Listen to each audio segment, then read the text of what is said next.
So the candidate certification, we had 6 people submit candidate paperwork, and they all seem to be eligible candidates, and they have submitted their petitions with 10 qualified voters. Unfortunately, we were comparing it to a county list of active voters, which caused us problems, and then we realized it doesn't matter if they're registered, they just have to be qualified. So 18 have lived in the town for the 30 days preceding the election and US citizen, and so they all qualified, so yay. So our 6 candidates will be Brian Bontrager. I apologize if I'm mispronouncing anyone's name because I know it happens to me. Janice Duckett, Sarah Franklin, Thomas J. Hanchett, Karen Lott, and Linda Penoyer. And we had thought that there was going to be a organizing or randomly assigning people to the ballot because there was a ordinance that had been planned to set that in motion. Unfortunately, the charter was never changed, and the charter says that it has to be in alphabetical order. So it's going to be in alphabetical order. And I have put together a ballot, which someone tell me, like, if I'm holding this up well to this, where is it? Be careful. It's right here. It's that camera. All right, am I anywhere near in frame and focus? No. That way? It's getting better. Oh, there. I think we're there. There you go. That's even. All right. Have I misspelled anybody's name?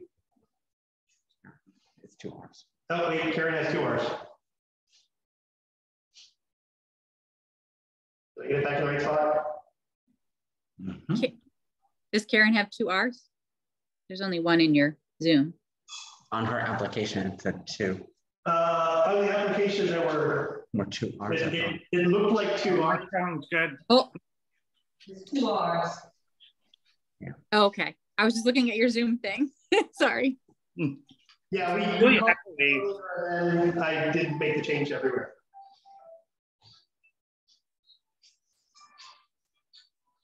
So everyone else, Linda's okay with the spelling of her name. And Sarah, and who else do we have on the line that can? Yes, I confirm. Mine is correct. Okay. Duckett's confirmed. Karen, can you confirm? My name's correct. Name is correct, Thomas. Yes, it's correct. That's the legal way it's listed on my ID. But I mean, I usually use 1 R, so either or is fine with me. I can put it on the ballot as 1 R then. So. Okay. Okay. That sounds great. It will be on the ballot as 1 R. Now we'll talk about important dates. So obviously, the election is on November 2nd.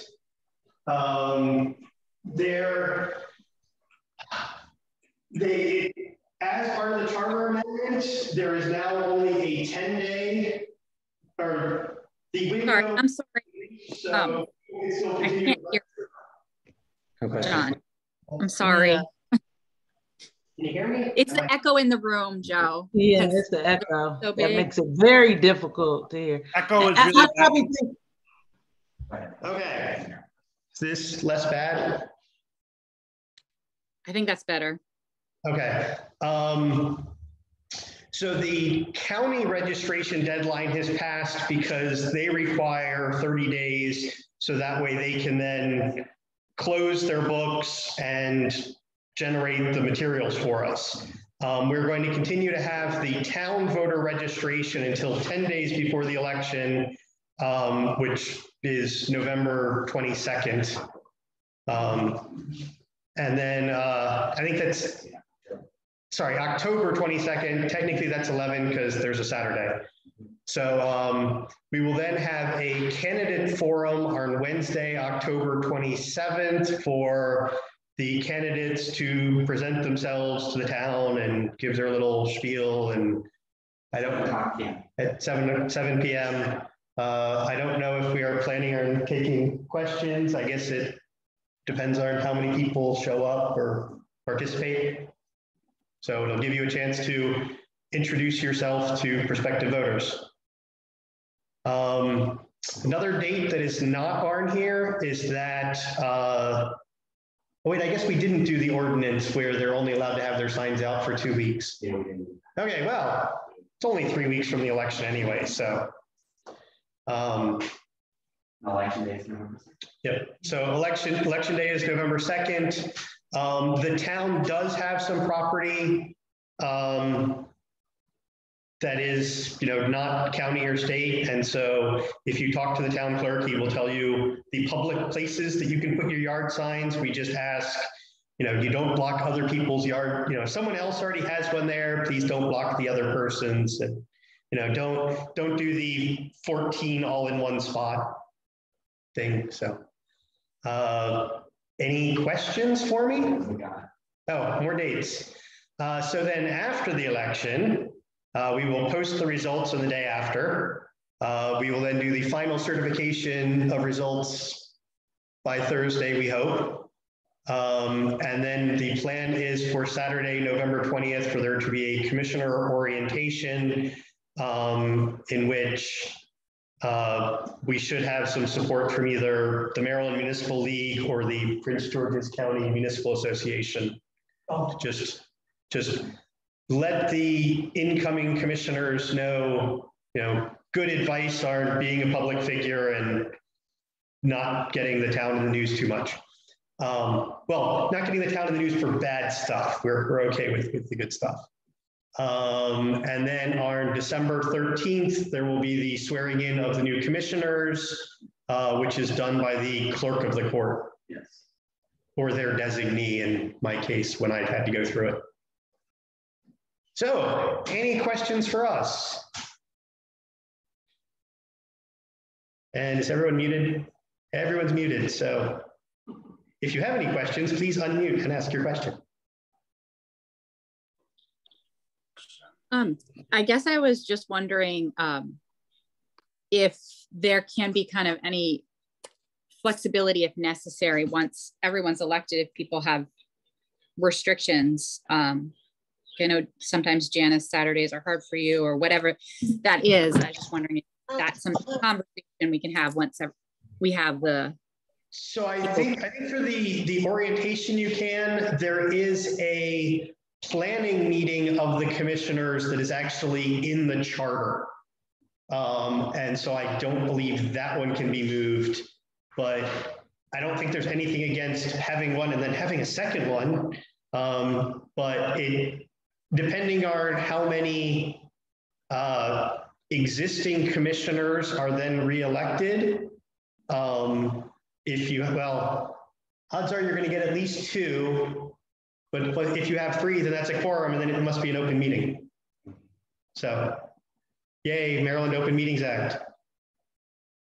Oh, you mean even the So in the past, they have done it privately, and there was then the question about, well, if you have people who are currently town commissioners and you have more than one of them in a place and they are discussing policies for the town, then by the Maryland Open Meetings Act, it must be public. And so when I was commissioner, we had one before I was officially seated as a commissioner, and then I never, actually, I don't even think we had them. I think we skipped them, and then it was pointed out, well, by the charter, you're supposed to have it. So, so there would have been a chance. For us, right, John?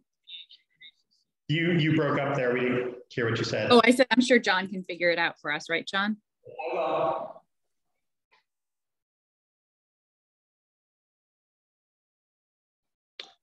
So any other questions? I ask you a question. Yes, I have a, I'm sorry. Go ahead, Tim. I just want to let everyone know that I do have a hearing impairment. It's not an issue really a lot of time, but documentation sometimes or preliminary material beforehand might be helpful. Okay. We will That's try to get basically what I was going to say. everything in writing that we can ahead of time. And you do have the candidate packet that explains, I think there's some rules about how close you're allowed to electioneer to the town hall. Yeah, so. Also, if any of you wish to appoint a poll watcher, just, someone to sit here and watch during the election, every candidate may have one. And because the polls now open at 7, they're going to have a really long day. But you're not allowed to pay them. Leave this rule, yeah. So,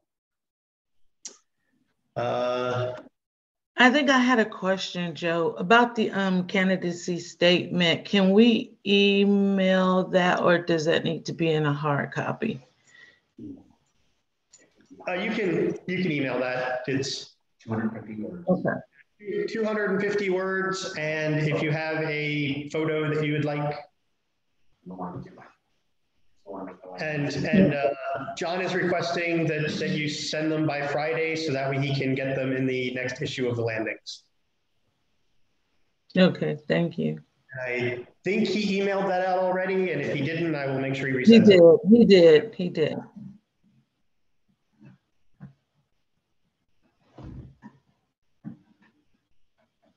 And if you're a couple words over, we're not going to, stress about it. Just, 250 is the goal. Don't try and stretch that to 300. Okay. Question, the important dates, will you actually send those via email so that we have them and we can kind of keep track of things? Yeah, we can do that. Yeah. Thank you. No problem. And thank you all for running. Yes, thank you. We were waiting to see how many candidates we had, so now we can move forward, and that's exciting. That was Yes, it is. My not being sworn in was whether or not I did a write-in campaign or not. Stepped down as election supervisor, and because we were concerned that if we didn't have 5 candidates, then what happens if whoever wins the write-in then doesn't do it, and we get in this endless loop of special elections. So anyway, any other questions? Well, if you do. I do have one more question. I'm sorry. What size does the photo need to be? Is there a particular peg size, like?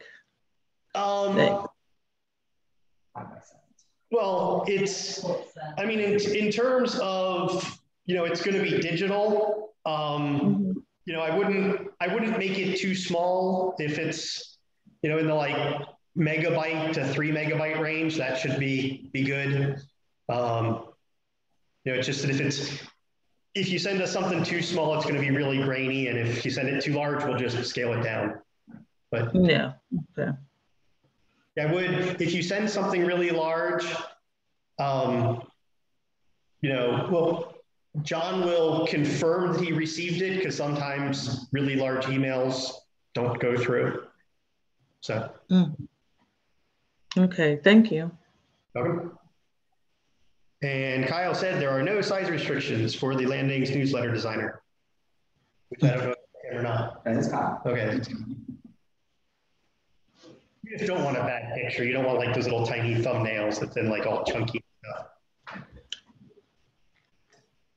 So if there aren't any other questions, well, if you have any additional questions, feel free to email either the supervisors of election or John or Kyle or all of us, and we'll do our best to get back to you quickly.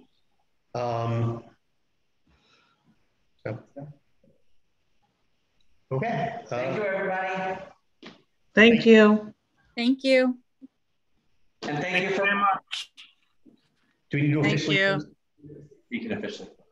Oh yeah, I guess, do I hear a motion to close the meeting? I have a motion to close the meeting. Second? Okay, meeting is, all in favor? Aye. Okay, meeting is closed. Thank you, everybody. Have a good night. You too. Bye, guys. Bye-bye. Good night. Thank you. Thank you.